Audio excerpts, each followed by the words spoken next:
Salut à tous, j'espère que vous allez bien. On se retrouve aujourd'hui pour une nouvelle vidéo. On va parler des décisions prises par l'UEFA aujourd'hui lors de la réunion avec toutes les fédérations européennes concernant l'Euro 2020 ou 2021 du coup et la Ligue des Champions.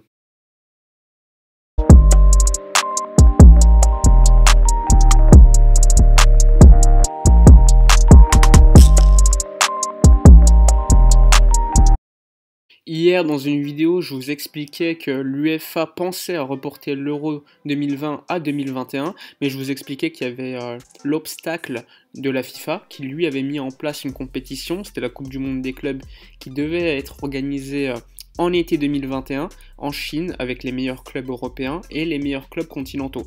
Et du coup, aujourd'hui, l'UEFA a annoncé que l'Euro 2020 sera bien reporté à l'été 2021.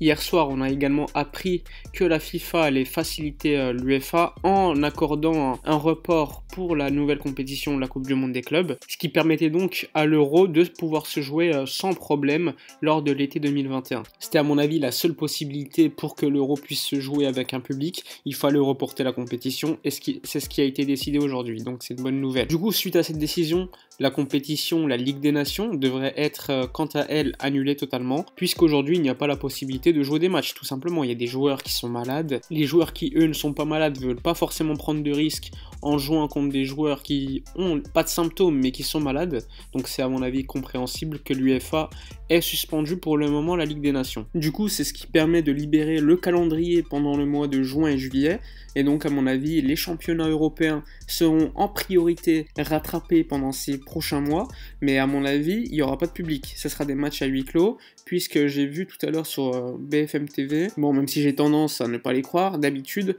là c'est un scientifique qui dit que pour lui, jusqu'à septembre, il ne voit pas de match potentiel avec des supporters. Et comme je vous l'ai dit dans ma vidéo précédente, les clubs, leur principal intérêt il est financier, et c'est les championnats qui leur apportent le plus d'argent, avec la billetterie, les droits télé, ou encore le merchandising, la vente des maillots, etc. Ça va donc dans le sens de Javier Tebas qui il y a quelques jours avait dit que les championnats seront joués, mais ça sera reporté dans le temps, du coup au mois de juin-juillet. Hier, il y a la presse italienne qui annonçait que la Serie A allait reprendre au début du mois de mai et se terminer donc à la fin du mois de juin. Mais comme je vous l'ai dit, à mon avis, ça sera des matchs sans public, que des huis clos. Quant à la Ligue des Champions et l'Europa League, c'est deux compétitions qui sont suspendues jusqu'à nouvel ordre, donc jusqu'à que la situation permette des matchs à huis clos. Donc c'est quand même deux informations capitales qui sont sorties aujourd'hui. L'UEFA a annoncé donc le report de l'Euro 2020 à 2021 et la suspension jusqu'à nouvel ordre de la Ligue des Champions et de l'Europa League. Du coup, comme je vous l'ai dit, la priorité c'est vraiment de reprendre les championnats européens et ça sera dans quelques semaines, ça sera pas dans une semaine ou deux. Et d'ici là, on verra encore dans quelles conditions, puisque comme je vous l'ai dit, à mon avis, il n'y aura pas de public. Du coup, c'est vraiment les présidents de chaque club et les fédérations qui veulent évidemment gagner beaucoup d'argent, qui demandent que les matchs de championnat se jouent. Ils ne veulent pas que le championnat soit annulé. Ils veulent vraiment jouer les matchs pour recevoir l'argent qui était prévu dans leur budget, que ce soit la billetterie, la vente de maillots ou encore les droits télé qui sont très importants. En bref, ça c'est les informations qui concernent le futur des compétitions.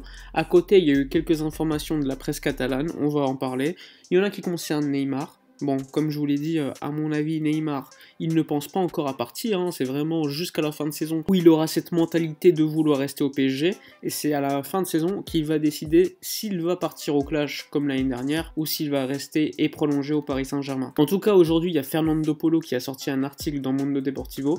Fernando Polo, c'est un des journalistes les plus fiables qui concerne le Barça, et lui a annoncé que la priorité du Barça, ce n'était pas de recruter Neymar via l'article 17 de la FIFA, où on pouvait acheter un joueur sans l'accord du club adverse, dès lors que le joueur concerné a au moins 28 ans, qu'il a effectué 3 ans dans le dit club et qu'il n'a pas prolongé. Et toutes ces caractéristiques, Neymar les remplit. Mais bon, c'est un article qui n'a quasiment jamais été utilisé dans l'histoire, et à mon avis, il ne sera pas utilisé concernant Neymar. Du coup, le Barça a abandonné cette possibilité et veut négocier avec le Paris Saint-Germain pour recruter Neymar à la fin de saison. Ce qu'il faut savoir, c'est que le Paris Saint-Germain devra prendre une décision.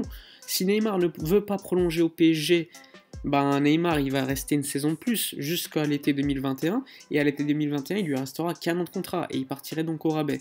Donc peut-être que le PSG va se dire on veut en tirer énormément d'argent donc on le vend maintenant, surtout qu'il y a Mbappé également lui qui va peut-être prolonger, et pour prolonger Mbappé il faudra trouver énormément d'argent. Autre information, elle concerne Lautaro Martinez qui selon la presse italienne serait proche d'un accord avec le Barça. Bon après il y a des clubs comme Manchester City, le Real Madrid qui restent intéressés par le joueur, mais vraiment leur priorité pour le joueur ce serait de jouer pour le Barça. Après on le sait, la clause libératoire de Lautaro Martinez elle est quand même de 110 millions d'euros, en tout cas elle sera de 110 millions d'euros lors des 2 premières semaines de juillet, et du coup on peut se demander, peut-être que les championnats seront encore en jeu à ces moments-là puisqu'ils seront reportés. Du coup on peut se demander si la clause de Lautaro Martinez pourrait être mise en œuvre à ces moments-là. Autre information, elle concerne 2 Français du FC Barcelone, c'est Samuel Umtiti et Ousmane Dembélé. Le Barça pourrait décider de les vendre cet été, puisqu'ils ont besoin d'argent pour acheter de nouveaux joueurs, et donc Ousmane Dembélé et Umtiti sont les joueurs idéaux pour gagner de l'argent. Autre information, elle concerne Marc-André Ter Stegen, qui lui est depuis quelques semaines en négociation avec le Barça, et qui devrait donc, dans l'année, prolonger son contrat jusqu'à 2024 ou 2025. Donc c'est une superbe nouvelle pour le Barça, puisque c'est à mon avis le meilleur gardien du monde, même s'il y a certains débats avec Jan Oblak ou encore Alisson. Enfin bref, on va parler des reports des compétitions. Il y a encore la Copa América qui devrait, à mon avis, suivre et être reportée en 2021. On peut également penser aux Jeux Olympiques. J'ai vu qu'il y avait certaines compétitions qui étaient déjà reportées, donc à mon avis, les Jeux Olympiques, eux aussi, seront reportés. Enfin, c'est obligatoire, hein. Il y a certains compétiteurs qui ne voudront pas participer aux compétitions, il n'y aura pas de public. Enfin, à mon avis, c'est une obligation de reporter les Jeux Olympiques. Enfin bref, c'est la fin de la vidéo. Je sais que c'est pas une vidéo super longue, mais c'était vraiment pour traiter des dernières informations qui sont sorties, que ce soit hier ou encore aujourd'hui avec la décision de l'UEFA de reporter l'Euro et de suspendre totalement la Champions League et l'Europa League. Il y a eu évidemment des informations, rumeurs de mercato, vous me direz en commentaire ce que vous en pensez, s'il faut vendre Samuel Umtiti, Dembélé pour pouvoir éventuellement acheter Neymar ou un autre joueur, ou encore Lautaro Martinez. Enfin bref, c'est la fin des vidéos. N'oubliez pas de liker la vidéo, de vous abonner à la chaîne et encore de partager la vidéo, ça me donne de la force. Puis c'est toujours cool d'avoir beaucoup plus d'abonnés que ce qu'on a actuellement, hein. Allez, je vous dis à bientôt, restez chez vous, on se retrouvera à mon avis dans quelques jours, mais d'ici là, portez-vous bien.